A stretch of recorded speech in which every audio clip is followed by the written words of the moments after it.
welcome back to the Crypto Power Hour, the #1 crypto show on Rumble, of course, powered by Solum Global, with your host, George Ballantyne, and myself, Lance Miliaccio. We are the Crypto Bros. And what's this show all about? Well, I'm going to tell you. It's the ultimate deep dive into everything crypto, blockchain, and decentralized finance. And we don't care whether you're a seasoned investor or a newbie just stepping into the world of digital assets for the very first time. We're going to bring you expert insights, top interviews, exciting new projects, breaking news, and game-changing innovation shaping the future of digital assets. Because on this show, in crypto, we trust. George B., what are you up to, man? You're looking down. I'm trying to figure out what you're up to. What are you doing there, bro? So if I'm looking down, left, right, up, down, whatever, it's tech stuff, bro. Don't worry. Yeah, I don't want you texting. We got to keep you off the text when we start these shows up. Bro, I can type it on from my computer without looking. Oh, okay. All right. Just checking, man. I got to keep an eye on you. I got to keep tabs. All right. Well, what's up, brother? How are you, man? It's Wednesday morning, 7 a.m. Rise and grind, rise and shine. Yep. This is our first crypto show of the new year. I hope everybody had a happy, healthy, and safe new year. Let's try to kick this off right. I think this is going to be the year of crypto right now. That's my prediction. I'm doing it right now. First week in January. This is going to be the year of crypto. We told everybody. Mark my words. We told everybody to buy this dip. We've been buying the dip. We told you all, buy the dip, buy the dip. Hopefully you guys listened, because XRP, I think, went down to $1.80 and some odd change. It's already back to 237 this morning. So I'm just going to tell you, you got to pay attention to those dips, especially on the primary chains, the altcoins that are going to be part of this new blockchain world that we're heading into. It's here to stay. It's not going anywhere. All right, listen, let's kick it off. We love our crypto. We also love our gold, and we also love our sponsors. I'm talking about those guys over at Genesis Gold Group. Hopefully, you listened to us 2 years ago when we started talking about gold and silver. It's no different than crypto. None of this is financial advice. Let me say that. We're not financial experts. We're just a couple of guys that do a lot of research. So, silver. This is the 62.2 gram prepper bar. Perforated, as you can see, where you can break off a small piece to make a payment, of course, easily broken down to your choice of 3 separate denominations. You can kind of see it when I tilt the bar there. Of course, I don't care whether this is for asset protection, for inflation, diversification, economic turmoil. Of course, the prepper bar's very unique utility for barter trade. Makes a perfect gift. I don't care who you are. Hopefully you gave some out at Christmas. You can give them out for birthdays, Hanukkah, 4th of July. I don't care. Nobody doesn't like gold and silver at these prices. And again, they've got them in stock. They just got a restock of silver in. Like I told you, they ran out through the end of the year. Now they're restocked in the silver. Of course, silver's going crazy. Lots of upside still available in the silver market. That's my personal opinion. Head over to the bigmigbar.com, or you can use that QR code. Take a snapshot. Go there after the show. That is the bigmigbar.com. Use all caps prepper. PREPPR, PREPPR. That'll get you 10% off on the silver, 5% off on the gold. Thebigmigbar.com. Don't wait. Don't delay. Get a few. Stick them in that sock drawer while you can. Thebigmigbar.com. Break me off a piece of that prepper bar. Was it a little kind of ad lib there? Did you? A little refreshment, All right. So just so you know, like silver. Pretty much doubled from 3 months ago. Yes, sir. Hopefully you guys bought some. Hopefully you said those big mig guys seem to be in the know. Again, I just think it's incredibly undervalued. There's going to be a shortage. There's lots of industries that need tons of silver, and AI is one of them, and quantum computing is one of them. You need a lot of silver to run those computer systems that are doing all this cool stuff you're seeing all over social media. You need serious computing power, and with that, silver and gold are being used in those computers, and the bigger these systems are, the more that gets used. So it's nice to see those tricky videos, but also think about what pushes those tricky videos, what makes it possible to do those little Trump babies, techno Maduro, you name it. They're all in the game. Now, George and I, we came up with a model here where we do these education pieces. So if you want to get educated in crypto, the best thing you could do is hit that follow button right now in the Crypto Power Hour. Watch all our episodes that have education pieces, because George puts a lot of work into these. And I think they're really important because we kind of take you through the ground rules, new projects, important projects, altcoins, Bitcoin, Ethereum, you name it. We're talking about it on this show. So today we're going to talk about the privacy revolution in crypto. What's that mean? Well, we're going to be talking about projects like ZK, FHE, and MPC, and we'll tell you more about those in a minute. And why privacy is the key to mass adoption, because people still don't want their finances out there in the public. Of course, the blockchain privacy is one of those things that was nice to have, but now it's not really, and it's essential for real world use. Of course, those traditional blockchains like Ethereum that we've talked about many times, they show every single transaction publicly. They're going to expose your balances, all your trades, your strategies to anyone. And I hate to say it, including all those hackers out there, competitors or regulators. And it's basically, in my opinion, a transparent fishbowl. And that is partial, in my opinion, partial of the problem with why adoption is still limited, right? So a lot of institutions and everyday users who want and need confidentiality, right? They're looking for privacy enhancing technologies, which in the crypto world, that's called a PET, just so you know. They want zero knowledge proofs. Those are the ZKs. Full homomorphic encryption, right? That's FHE. And multi-party computation, which is MPC. And they're all changing that. They're making it so now they're going to enable programmable privacy. You're going to be able to control what stays hidden, while you're proving everything is valid. And a lot of leading projects, right, like Zama, RQM, it's ARCIUM, just, that's an MPC network, of course, and Aztec, which is the ZK-based private Ethereum network. It's an L2, layer 2. And of course, they're all making it very practical. So this is real world stuff. It really matters because I believe this is going to increase adoptability. And I think George is right. I think he's over the target. I think he's right on top. And if you see here, you can see how this works, right? You talk about your shared records and your storage, your hash values, your decryption, your blockchain, and you can get all this data. And of course, the idea would be to figure out a way to cipher this so not everybody has access. So privacy is going to fix, I think, one of the blockchain's biggest flaws, which is those public ledgers exposing data, and they're going to hide it, without losing trust or auditability. So, George, let's talk about these ZK proofs. I want to add more to that. You want to talk about the EK proofs? ZK proofs. So they prove something's true. I'll just jump in there. Go ahead. I have enough funds without revealing any of the details. And those are really matter for private transactions. And then the FHEs, like I mentioned earlier, those help you compute on encrypted data. So they can calculate loan interest privately. And they power the confidential DeFi like Zama's mainnet, which right now is 1,000 TPs in 2026, and they're scaling rapidly.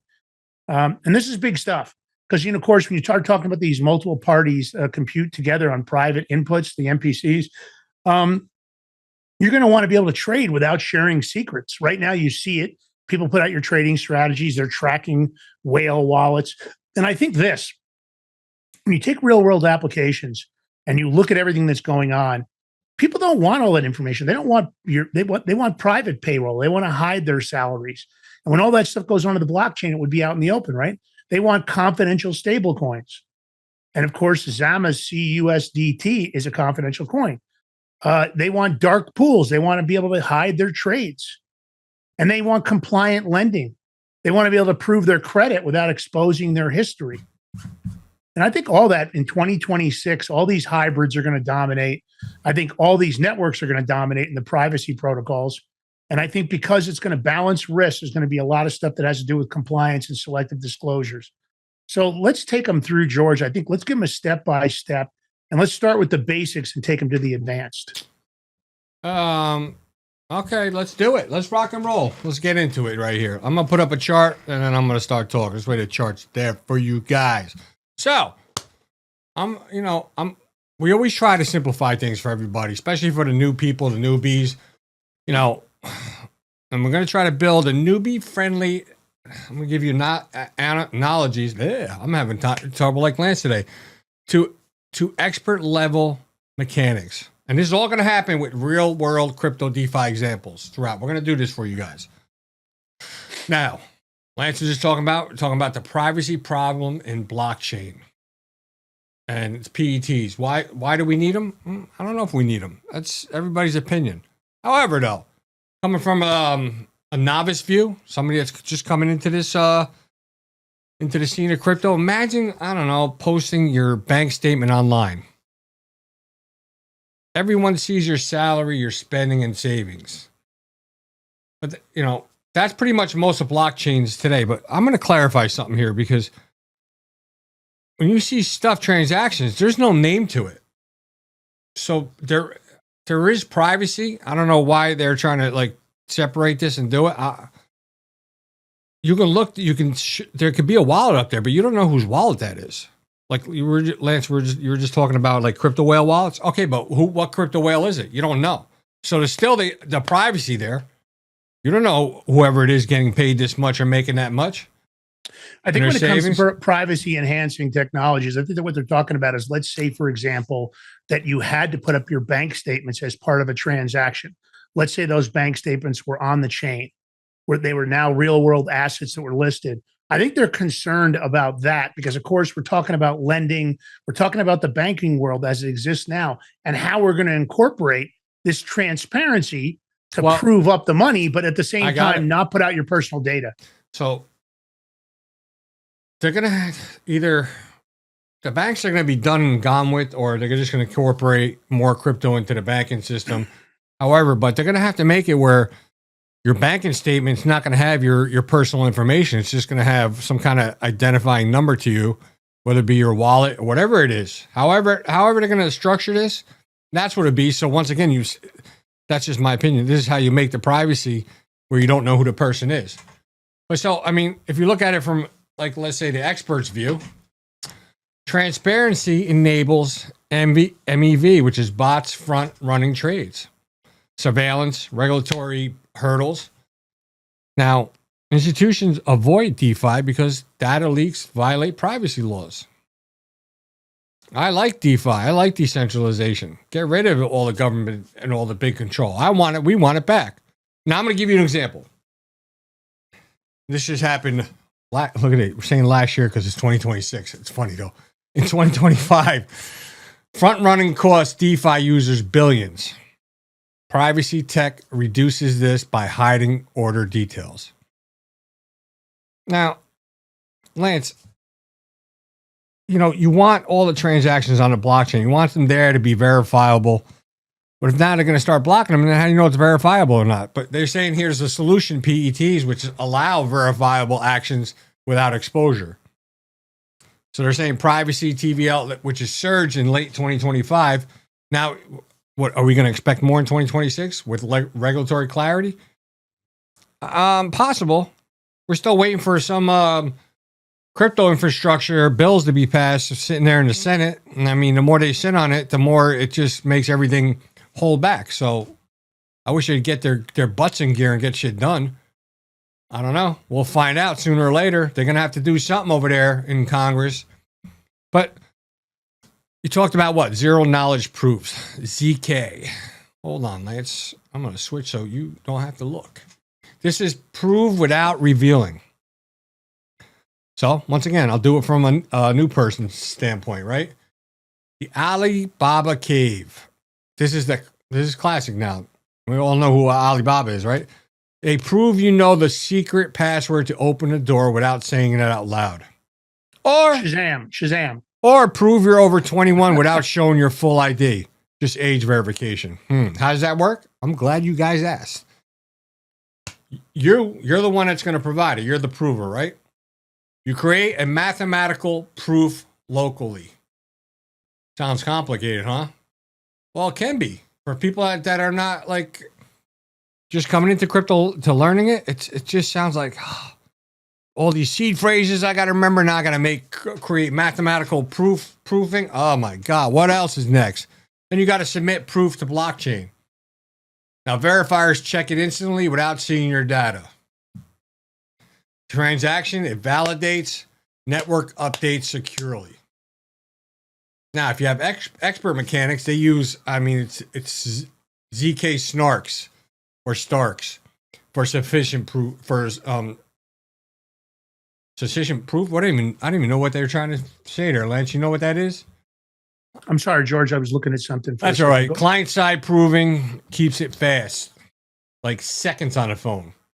Then you have what? Real world applications in crypto and DeFi. So you have private transactions, you got Zcash, Monero, which hide amounts, senders, right? And this Aztecs L2 enables private Ethereum trades. And this is actually going to be growing in 2026 this year. You'll see. Yeah, so sync proofs are basically simple proofs that happen extremely fast. So once you create that algorithm, George, what they're hoping for is that you've already submitted an ID, and just by providing that number, you're going to have a fast transaction. Then none of this is going to slow things down. So some of it you preemptively verified, and the idea that you don't want to make all that information public on the chain. Yep, we shall see though, right? Yeah, but there's always that. Yeah. You have what? We're talking about now. So we went from private transactions, Zcash, Monero, where they're hiding amounts and senders. But then you have compliant identity. This sounds complicated. I know it can be. It's a lot to take in. This is why this show is recorded. You can go back to and watch it a bunch of times. But this is, you're going to prove your KYC status for lending without sharing personal data. And you want to explain KYC to them, George, what that is? Know your client. Yeah. So know your client is the same thing that you have to do now when you open up a bank account. The idea is that KYC status would be held in a way that it couldn't be accessed, because of course you don't want anybody to commit identity fraud, hack your account. So basically that KYC status for lending without sharing personal data is done through that succinct messaging. You want to hear something funny? What's that? When I was saying KYC, I don't know why. And then I stumbled. I couldn't think of it, because all of a sudden KFC was coming in my head. I'm like, I know. Yes. It is not Kentucky Fried Chicken. I know. I don't know why it was popping in my head, though. But it happens. You know what I mean? Somebody the other day said KY. They said KY. I know what that. I'm like, no, dude, KYC, bro. I'm not talking about KYC later. Yeah, let's not talk about that. All right, but key generation. So you've got the prover on one side, the verifier on the other. And the idea is that prover can send over that code, and the key is generated without him sending over his ID, his social security number, his birth certificate, because we're going to have that for KYC. It's going to be important as these transactions to authenticate, because you've seen some skimming practices done by hackers where certain data has been skimmed or certain data was made public, and then, of course, somebody becomes vulnerable. So this is a big deal because, of course, you're going to want that compliant ID. You really want private voting, right? Because we know that DAO governance is coming into the voting systems. And you really want those votes to stay secret. You really don't want it attached to your wallet, because in some cases, people through transactions have been able to identify wallets. You know, people have identified, say, Master, which is Michael Saylor's company, and they've been able to see that a bunch of Bitcoin got bought, and they're like, oh, that's the Master wallet over there, because they announced they bought certain things. So, there's a lot of very bright people out in the crypto world. So private voting is going to be important. Another 2026 example, I think, is Aztec. If you haven't heard of them, Aztec's got a programmable privacy for like hybrid public-private DeFis. So you'd be able to hide, position sizes potentially using that. And I think that's a big deal when you think about it, because, if people can move on your activity, if they move very quickly, it may in fact impact your ability to perform on making a trade. So, when you start talking about fully homomorphic encryption, right, which is FHE, that's going to be all it's going to be. That's all the computing on encrypted data. So you send a locked box. So this is for the newbies. Okay. Let's say, so you have this locked box of ingredients to a chef. You're going to send him a box of ingredients. It's going to have everything in it is to make this meal. What they would do is they would cook inside the box without unlocking it. And what they return to you is a locked meal. Now, that's really simplistic when I say that. But step by step, you're talking about encrypted data, right? You know what, Lance? You know what you just said? It's almost like saying you're taking a box meal, put it in a microwave where it cooks it. You don't even open it up yet, it just cooks it, and you bring it out, then you open it. Yeah, because there's a lot of services. You've seen them now, George. A lot of these places are selling all the ingredients to make a meal with the instructions. For people that are really busy, they don't have to buy their own groceries. In this case, nobody's going to know what your meal is going to be. You've sent it over to the receiver, right? You're the prover. It's authenticated, and now they're ready to provide it. So in case of encrypted data, it could be like your loan balance. A smart contract is going to perform on a cipher text, which is where they add the interest. So that cipher text is encrypted. Nobody knows how much interest you're paying because they don't know the terms of your loan. That way, and I think a lot of times, a lot of the banks want this because they don't want other people to know that George Ballantine got a 4% loan and everybody else is getting 6.5% with the same credit score. So I think some of this benefits the banking institutions, of course, but the idea is that all those results are going to stay encrypted until you decrypt it on your end. So, there's going to be a lot of stuff here and all the real world stuff on this, on like confidential stable coins. Zama's Marinette, demoed a private USDT transfers a couple of weeks ago. And that hides the balances and the amounts while it's still compliant, because the KYC data is embedded in what they're sending over, right, in the contract terms. So private payrolls, companies can pay salaries on chain, delivered directly to your wallet without revealing individual amounts, which I think is important. A lot of people don't want their income put out there, and I think some great examples would be Zama and Shibarium. And Shibarium is Shibarium, I believe. And that's all for native private transactions. So that's all about real world assets, which are confidential real world assets, and how they're turned into tokenized assets and not releasing it. So if you look here, you kind of see how this works. This is a fully homomorphic encryption in practice. So you can kind of see how it works. So you get the data is encoded to plain text, and the data is encrypted. That's kind of that box I told you about. See the box? That's your ingredients sitting inside that box. Now you send it over to the data, processor, right? And that's where everything happens, where it can be manipulated. And then it comes back in the box to you, right? So it never comes fully out of the box, so nobody knows what's in the box. Now the box comes to you, and then your numbers are decoded from plain text, and of course back to you, where you can actually get the resultant data and act upon it in one way or another. So these are all examples of the way we did this, and I think this is important. And I know it's a little confusing. You may have to go slow, and sometimes it helps, have a browser open next to you. And if you, like I say, MPC, and you don't know that's a multi-party computation, you can go look it up, and you can say, what is a multi-party computation? And the idea is that allows collaboration without sharing any secrets. So you can get it done. So a newbie analogy, again, you get three friends, calculate average salary, right? Each splits number into shares, right? And they combine without anybody seeing full amounts. So you're able to split that private input into encrypted shares. The parties, the nodes, of course, compute jointly on those shares. And then they reconstruct the result, only what should be revealed to each individual party. So this, that's obviously something that could be done that has to do with a business model, sharing of profits, payroll being hidden, that sort of thing, where people don't necessarily have to know what each person is receiving. And these are all real world. So you've got private trading, which they call dark pools, and that is going to allow institutions to trade large volumes without leaking intent. So, that's important for somebody like Warren Buffett, as an example. He doesn't want anybody to know immediately that he's accumulating shares of Coca-Cola. So he wants dark pool buying. So the institutions are pushing for this because, they control a lot of the markets. A lot of them are market makers. You're going to have secure wallets, custody, you get split keys across parties, no single point of failure, which is a great security thing.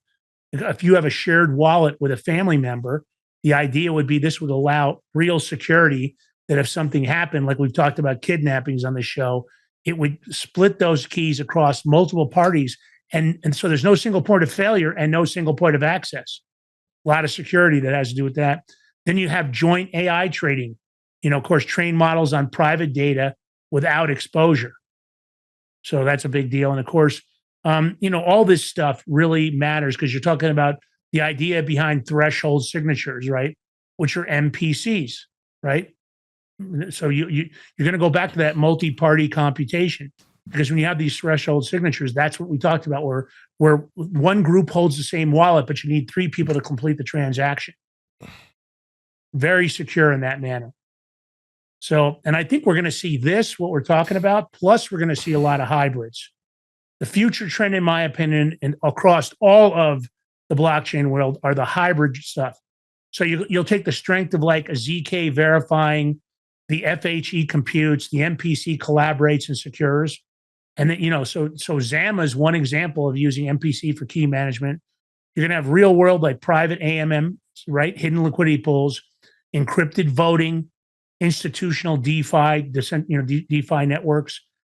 Of course, the cost for computing is dropping very fast, which is allowing, because we're getting a lot in hardware acceleration, right? So it's going to allow really selective disclosure for the regs. because as the computing power gets increased, we've talked about the effect of quantum computing on AI. It's a big deal. So I think this, George is right. 2026 is going to be big. I think the ZKs, the FHEs, and the MPCs are going to transform crypto from a fully exposed ledger to a secure vault. I think that's going to enable a bunch of private, decentralized finance deals to come onto the table. Payroll is going to go on chain. All trading will be on chain. And I think it's still going to be very verifiable and still very compliant. And for the newbies out there, you're going to start with a private wallet like Aztecs, right? That's a very secure wallet. We always tell you start very small. And I think for experts, you're going to build on Zama's EVM or Archium's MXE. So I think privacy is going to be empowerment, and I think it's going to be important. If you ignore it, expect to get exposed. If you embrace it and unlock crypto's true potential, then I think the sky's the limit. So think about private transactions, privacy coins, and all these other networks. Study, learn, come to the big, come to the Crypto Power Hour on the Big Mig Media Network, and learn from the ground up. All right, we're going to take a short break. That's what the music is. Lance from the Ocho, George Valentine will be right back with the Crypto Power Hour. In crypto, we trust, brother. Don't go nowhere. Don't go anywhere. Don't.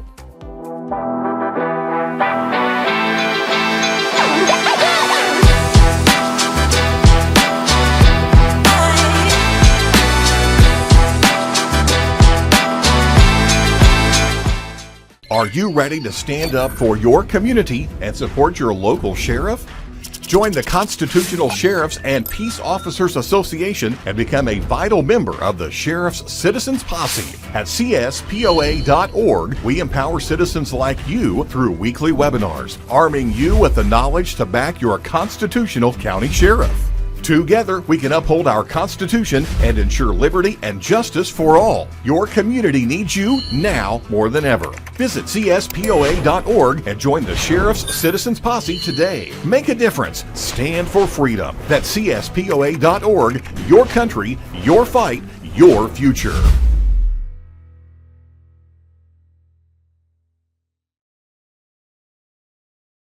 What if you could predict your financial future? And what if you could trade on it?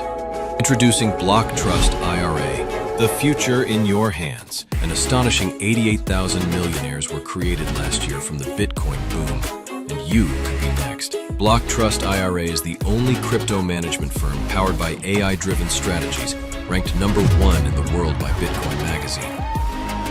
The Block Trust IRA platform is built for everyone, from first-time buyers to seasoned investors. Predictive AI technology that was once only reserved for insiders and elites is now available to you. It's time to leave the old buy and hold strategies behind. Your assets are protected with military-grade security, offline cold storage, and $200 million in insurance. Visit BlockTrustIRA.com to book your free consultation and ask how to claim up to $2,500 in deposit bonuses today. Bitcoin changed the game. AI changes the strategy.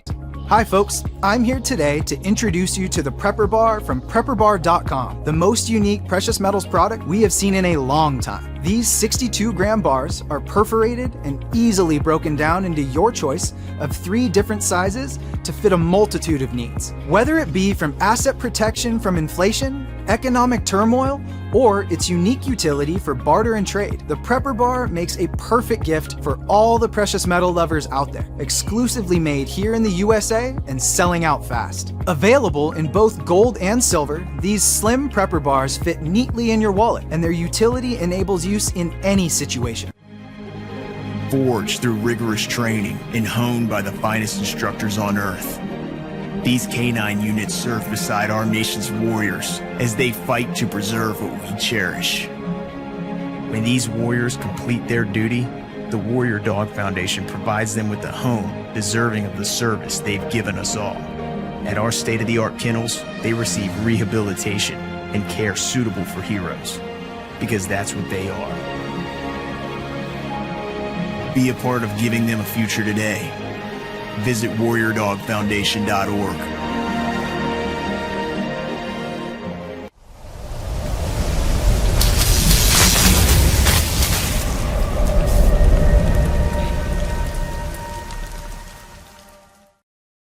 All right. Welcome back to the Crypto Power Hour, powered by Solum Global. Here with your host, my brother from another mother, Lance Migliaccio. Yours truly, George Balancing. We got the Crypto Mafia in the chat and the Crypto Army in the chat and watching. Listen, if you're out there watching or listening and you have a chance, come to the chat, say hello, get to know everybody, and don't forget to hit that thumbs up button, the like button, the share button. Share this live on your social media while we're live.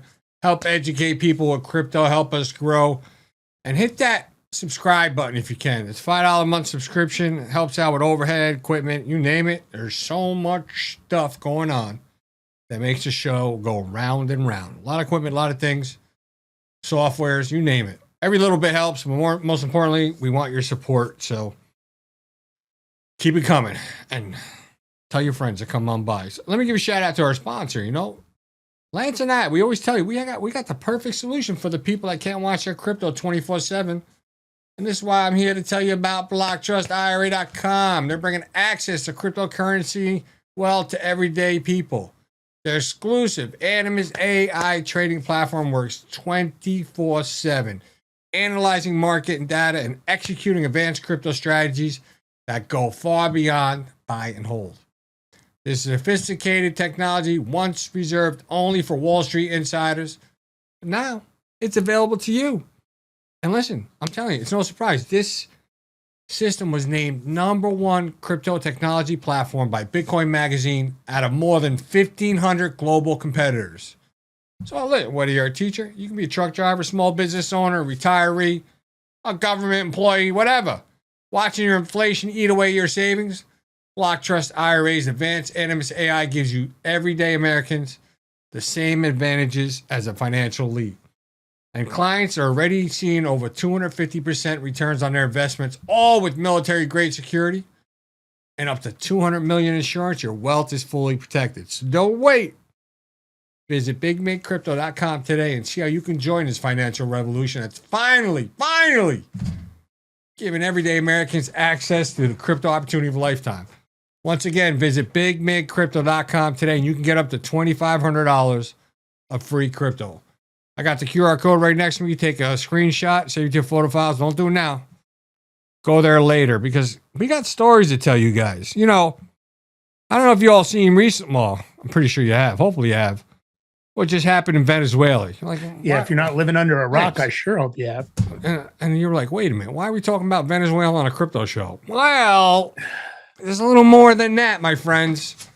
Little more than that. Maduro, he was captured along with his wife. And I think they got his son too. I'm not sure. This was on January 3rd. This is what the operation, I forget what they called it. Absolute Resolve, right? They went in, US went in, boom. There was no pushback from anybody. But there's big oil reserves there. There's big gold reserves. Oh, bring me the gold. What? You got liquid gold there and real gold there. You got a lot of stuff. But Trump said, for right now, the U.S. is going to be running Venezuela. And that, when they say that, that's through policies and stuff. They're not going to be inside the country. They're going to make sure, it doesn't fall back into nefarious hands. Because we don't need that to happen. So, but what you think about Venezuela, right? And you think about all the illegal activities they did. You're saying, wait a minute. How are they wiring money in this and that? That is the $1 million question. They weren't, because they were trading mostly Bitcoin. And they got shadow Bitcoin reserves, which is, they did this to evade U.S. pressure. And they're saying it's one of the biggest secret Bitcoin hoards on the planet. Well, that's what the rumor is right now. I think Satoshi's got the biggest hoard. No, I said one of the biggest. I know, Lance. Yeah, one of the biggest. And I think this, America's probably going to of course, control and unlock Venezuela's assets. I think a lot of them are going to be put on chain. There's already discussions I heard about tokenizing the oil fields and infrastructure because they want to bypass decades of mismanagement and, of course, all the sanctions. So it looks like it's going to be a blockchain reboot of the economy. And I'm hearing this from the administration. So the question is, what happens to the Bitcoin hoard? Now that I don't know. Well, if you remember, with any kind of drug trafficking or anything, when the U.S. makes arrests, they seize that any money for, they seize it all, Bitcoin and everything. And any seized Bitcoin is supposed to go into the Bitcoin reserve for the United States. Question is, will they be able to get to it, Lance? And already we've heard, you Think guys so? probably heard last night, there started some kind of coup attempt against the temporary. That was Monday. president. Monday night. Oh, Monday night. Yeah, Monday night it started, of course. So you got to keep an eye on that. I think there's a lot of international backlash. Everybody's whining. Of course, these are narco terrorists. I don't care. What Trump's really talking about is just overseeing Venezuela's governance, trying to get a peaceful transition, right? He wants to rebuild the oil sector. Some people are like, oh, what the U.S. is going to benefit. Maybe they will. But I'll tell you who's not going to benefit, Cuba and China. Now, China's talking about filing lawsuits, which aren't going to go anywhere because of the narco terrorism. I know. But this is a massive shadow Bitcoin holding. Okay, now these are all allegations. These are rumors right now. But the official data lists Venezuela with only 240 Bitcoin. That's 22 million. Now, I don't know how many of these are held by Venezuelan-controlled wallets, or is it all Maduro and his family controlling the wallets? I would bet it's the second. But the post-capture rules are, at least the rumors say there's a shadow reserve of 600, you heard me right, 600,000 to 660,000 Bitcoin. And that was amassed since 2018. Some of it was over gold, right? Because you know how they seized all those mining operations and assets. Some of those were USDT to Bitcoin. Some of those were payments for, embargoed oil deliveries like China, like, of course, Cuba. So that Bitcoin conversions for oil sales, of course, that seems obvious, right? So they're saying that right now at the current pricing, and they don't have a complete hand on how much is there, $56 to $67 billion at current prices. Now, if that gets seized by the U.S. because it's a criminal asset, that's basically 3% of Bitcoin supply that gets removed from circulation. I believe there'll be legal battles. Of course, there'll be a bunch of global markets. I think it could trigger a bull run on Bitcoin. Well, legal You heard battle. me say that? Legal battle. Good luck with that. Yeah. And it would, of course, go into the U.S. strategic reserve unless somebody's not telling us what's really going to happen. But I think that, all of a sudden, Petro flopped the USDT lifeline. Venezuelan's crypto survival strategy, Maduro's 2018 Petro token backed by oil to dodge sanctions failed. You guys remember that? They discontinued it in 24. But all of a sudden, Venezuela pivoted to USDT for oil payments, settling 80% of all their crude oil sales in stable coins. Now, I don't know where all those stable coins are. I don't know if they all got converted to Bitcoin. We don't know any of that. But of course, there's 119 million in July alone of 2025.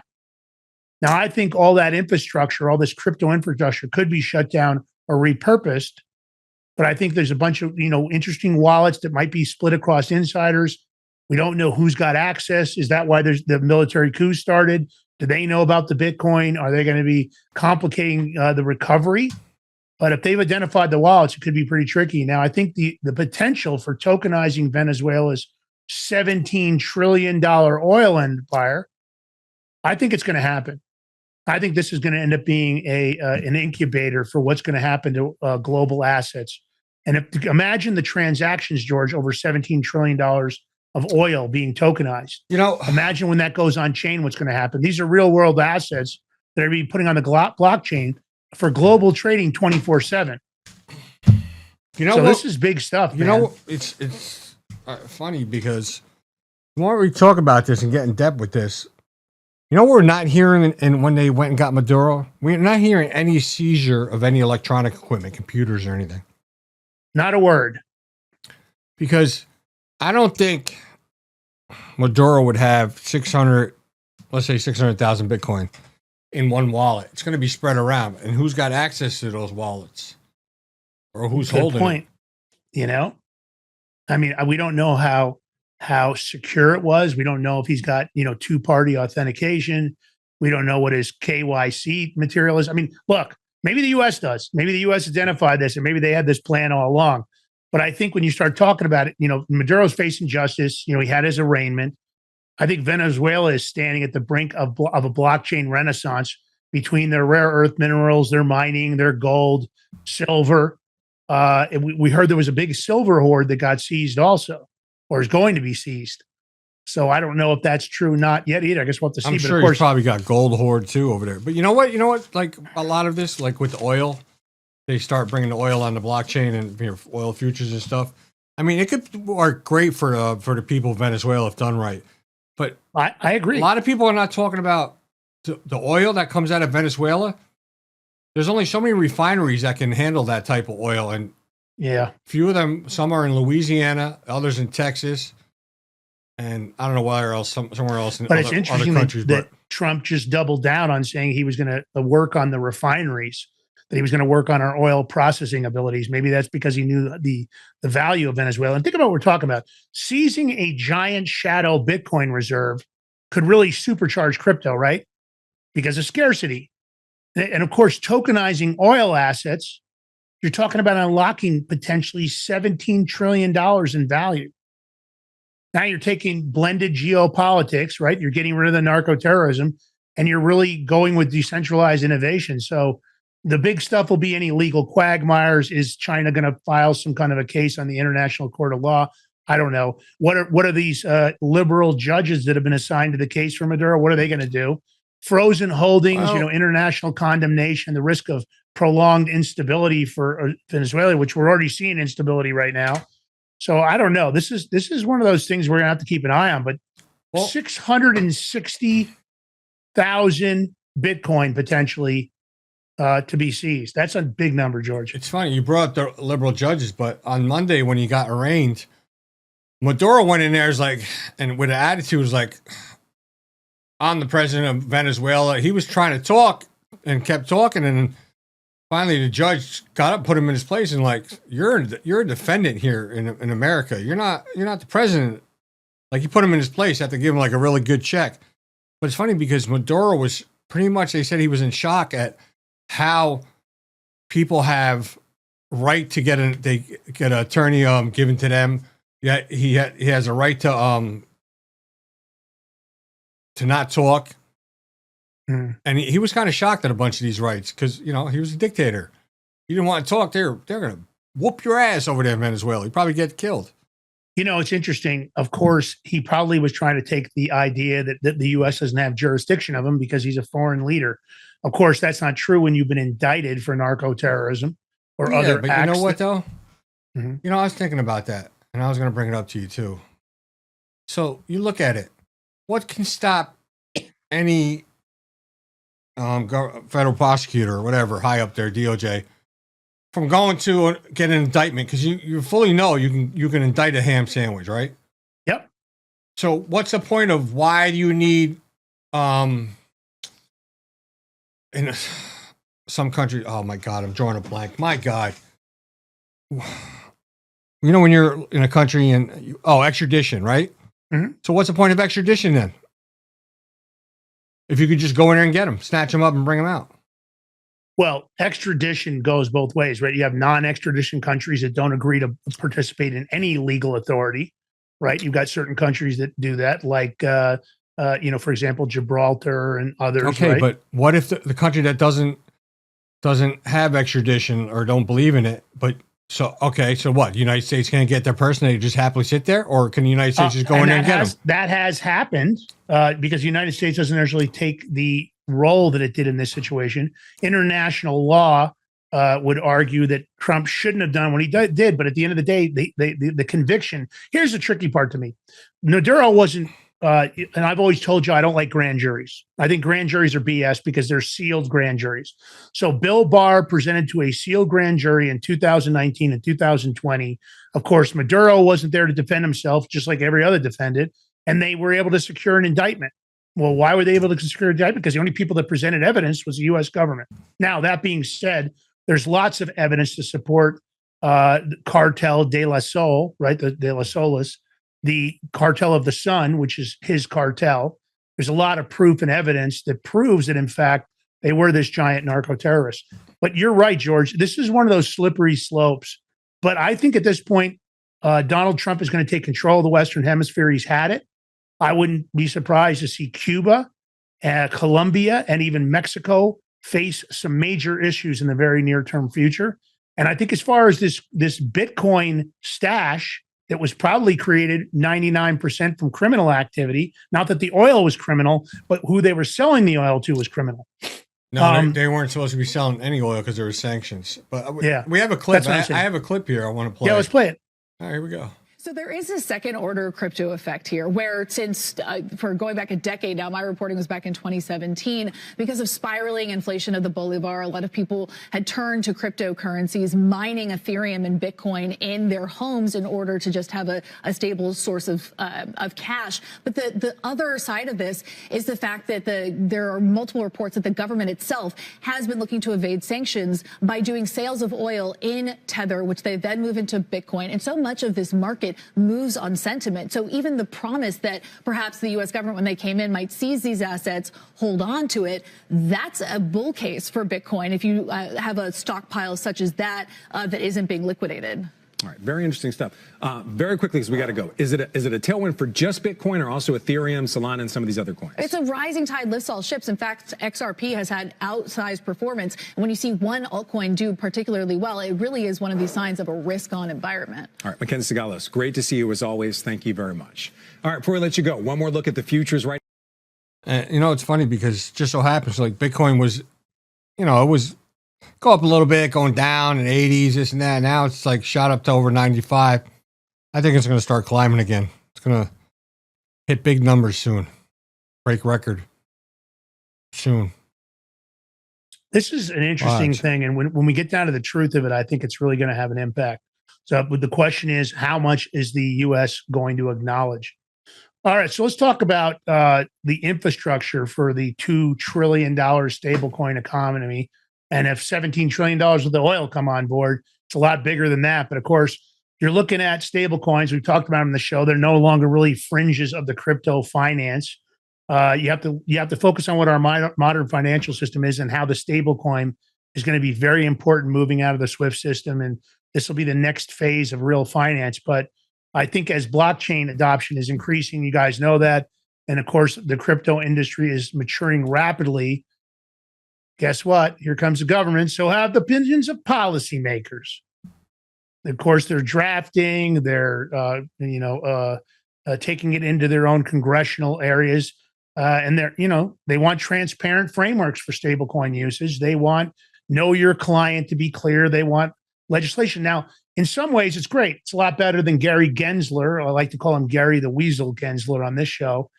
But you're going to see a surge in, of course, stablecoin usage. So people want to know that it's safe. So when you enter traditional finance, you want regulatory clarity. And that's what we're talking about. So the regulations right now, you've already seen industry leaders coming on board. You've seen lots of people changing their tune on crypto. You saw JP Morgan Chase and many others are now of a completely different statements publicly.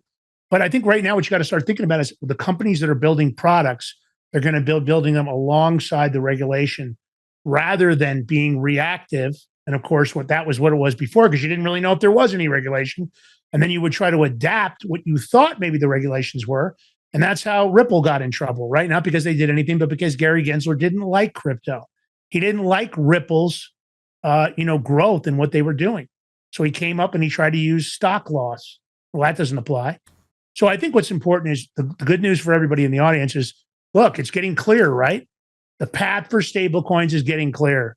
And I think they're becoming that invisible infrastructure of our new global economy. And these are the kind of macro trends I think that are really important for beginners and experts. When you start talking about powering a modern financial system, you have to realize that stable coins are going to become that invisible infrastructure. And look, the total stablecoin market capitalization reached roughly $300 billion in 2025. And they're saying that it's forecasted to hit $2 trillion as adoption accelerates. Now, is that going to happen in 26, 27, 2030? I don't know. I think it's going to happen much faster than anybody else thinks, George. It can, if the government keeps going on with their crypto framework, I mean, let's face it here, like the United States, they got the Genius Act, right? They got that one down. And that was your first comprehensive U.S. federal framework for stablecoins. Now, what's good about this, it requires stablecoins to be backed by high quality liquid assets. Yeah, you're not going to see any. You're not going to see the. Are you going to see the Kanye West coin in there, George? No, you're not going to see no. What about the Trump coin? Is the Trump coin going to be in there? Definitely not. Unless he makes the a government Melania coin? Unless he Melania makes a coin? government Trump stable coin. I don't know. Possible. Yeah. Oh no! But don't tell me he's going to name a stable coin. Don't even think like that, George. And you know you're right. He could end up naming. Listen, he changed the name of the Kennedy Center, right? He added his name to it. He's got the Trump Ballroom. Who's to say he's not going to have a Trump USDT stable coin? The Trump coin, the Trump DT. Yeah, I don't know why he had to add his name to the Kennedy Center. She just left it to Kennedy Center. Yeah, I agree. I mean, agree that's with you, where bro. his ego plays into effect, and it's certain I'm things, not agreeing with things that. I don't I like. agree with you. And it's just too much. I was like, I mean, he wants a Trump phone. He's got a Trump coin. He had the Trump sneakers. I'm over it, bro. Stop using the Trump name for all this crap. leave it for when Barron becomes president. Yeah, how about Barron? Let Barron have some of the love, man, down the road. They can have the Barron stable coin. I'm okay with that. Barron needs some love. He's a giant anyway. He's a giant. We definitely want to give him some. What does that do? Like 6'8"? Oh, he's tall, man. It's funny because Trump's not small. Trump's like 6'2", isn't he? I think Trump's 6'2". His kid's like towering over him. Like, look, he's 6'2" or I'm pretty sure Donald Trump is he 6'4"? I don't know. Then Barron's got to be like 7 foot, brother. I don't know. I'll look it up. All right. Well, the EU, he's Japan, 6'3". Singapore. Trump is 6'3". Yeah. So what's Barron? Barron's got to be like 6'9", man. He's up 6'9", yeah. Because Dude don't forget, his mom is tall too. He's lucky he's got a custom clothing wardrobe. He's lucky he's got that kind of cheddar. Because you're not buying shit off the rack when you're 6'9". You're either playing basketball or you better be rich out of the gate. All right, but look, here's the good news. This regulatory approach, it's happened in the United States. In the EU, you've got the market and crypto assets regulation, right? They call it MiCA. And of course, that's the same thing as the Genius Act in its own way. Then you've got Japan. They're coming up with the Payment Services Act. We've heard a lot of good stuff coming out of Japan. They're also the first to regulate stable coins. So they're calling them digital money under their Payment Services Act.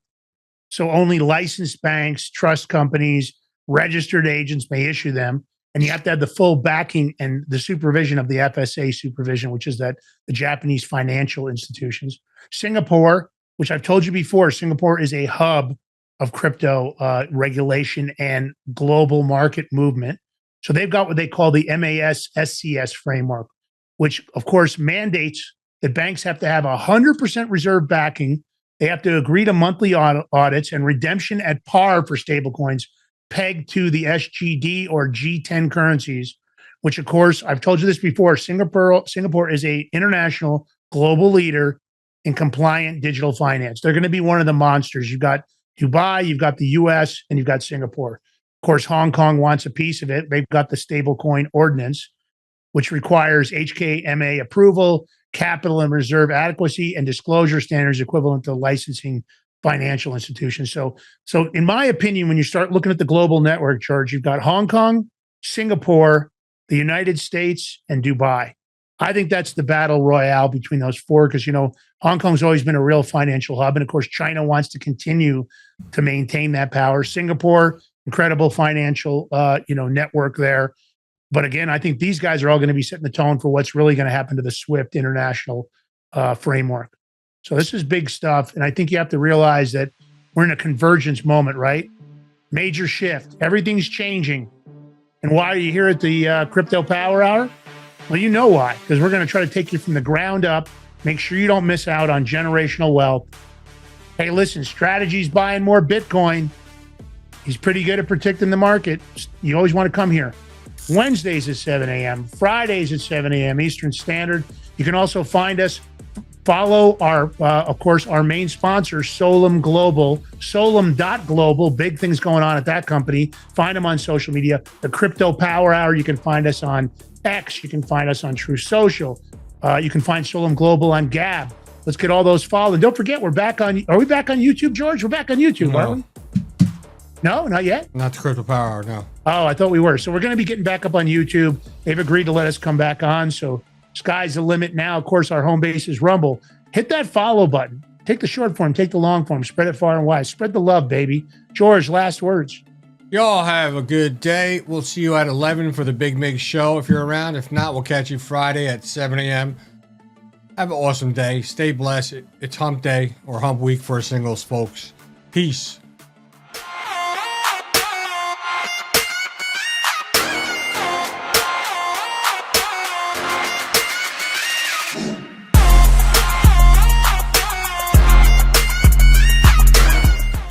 Are you ready to stand up for your community and support your local sheriff? Join the Constitutional Sheriffs and Peace Officers Association and become a vital member of the Sheriff's Citizens Posse. At CSPOA.org, we empower citizens like you through weekly webinars, arming you with the knowledge to back your constitutional county sheriff.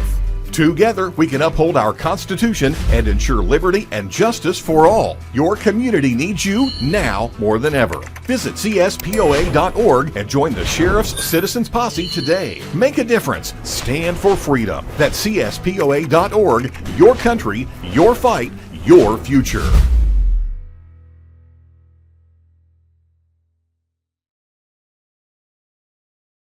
What if you could predict your financial future? And what if you could trade on it? Introducing Block Trust IRA, the future in your hands. An astonishing 88,000 millionaires were created last year from the Bitcoin boom, and you could be next. Block Trust IRA is the only crypto management firm powered by AI-driven strategies, ranked #1 in the world by Bitcoin Magazine. The Block Trust IRA platform is built for everyone, from first-time buyers to seasoned investors. Predictive AI technology that was once only reserved for insiders and elites is now available to you. It's time to leave the old buy and hold strategies behind. Your assets are protected with military-grade security, offline cold storage, and $200 million in insurance. Visit BlockTrustIRA.com to book your free consultation and ask how to claim up to $2,500 in deposit bonuses today. Bitcoin changed the game. AI changes the strategy. Hi folks, I'm here today to introduce you to the Prepper Bar from PrepperBar.com, the most unique precious metals product we have seen in a long time. These 62-gram bars are perforated and easily broken down into your choice of 3 different sizes to fit a multitude of needs. Whether it be from asset protection from inflation, economic turmoil, or its unique utility for barter and trade, the Prepper Bar makes a perfect gift for all the precious metal lovers out there. Exclusively made here in the USA and selling out fast. Available in both gold and silver, these slim Prepper Bars fit neatly in your wallet, and their utility enables use in any situation. Forged through rigorous training and honed by the finest instructors on Earth, these canine units serve beside our nation's warriors as they fight to preserve what we cherish. When these warriors complete their duty, the Warrior Dog Foundation provides them with a home deserving of the service they've given us all. At our state-of-the-art kennels, they receive rehabilitation and care suitable for heroes, because that's what they are. Be a part of giving them a future today. Visit WarriorDogFoundation.org.